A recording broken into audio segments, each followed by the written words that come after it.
The Victoria University Council this afternoon voted 9-2 to change its name to University of Wellington, dropping the reference to the former monarch. It's an attempt to distinguish it from the 15 other universities around the world that use the name Victoria. Emma Hatton was there. It was an otherwise standard University Council meeting today, bar the main event. So the first resolution is that under Section 1625 of the Education Act 1989, the Council recommend to the Minister of Education that the legal name of the university be changed from Victoria University of Wellington to University of Wellington. Those in favour, please raise your hand. Those against, please raise your hand. I declare the motion carried, 9 votes to 2. The decision was met with some booing and shaking of heads by those attending the meeting, but outside of the meeting, students like Eva weren't too worried. If they feel that strongly about changing the name and that they need the identity of Wellington, then I mean go for it.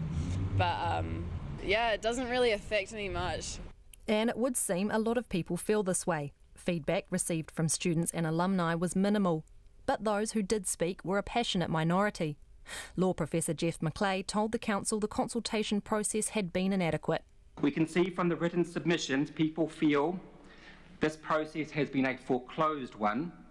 60% of respondents in a TEU poll said the consultation process has been inadequate. Only 29% said it had been adequate.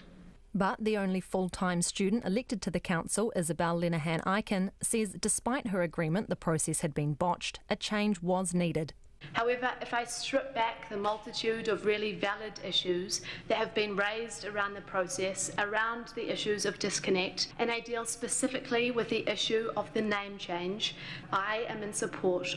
The cost to change the name has been estimated at almost $1 million, with almost a third of that expected to go toward updating the university's online presence.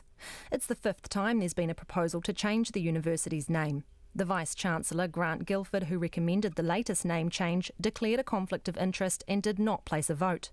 Before removing himself, he said while he empathised with the nostalgia and emotional connection people had to the name Victoria, the university operated in a rapidly changing environment, and the 120-year-old name was a constraint on progress and caused needless confusion. After the meeting, he defended the consultation process. We went out to 50,000 alumni, and in the end we only got engagement from a little over 1,500.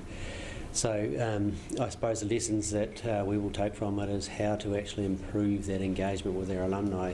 We used everything we could think of, face-to-face, social media, direct mails, but in the end only got small engagement. For the next 3 years, graduates will have the option of having the new name or the former name on their diplomas. Those who have already graduated can request a new certificate with the name change.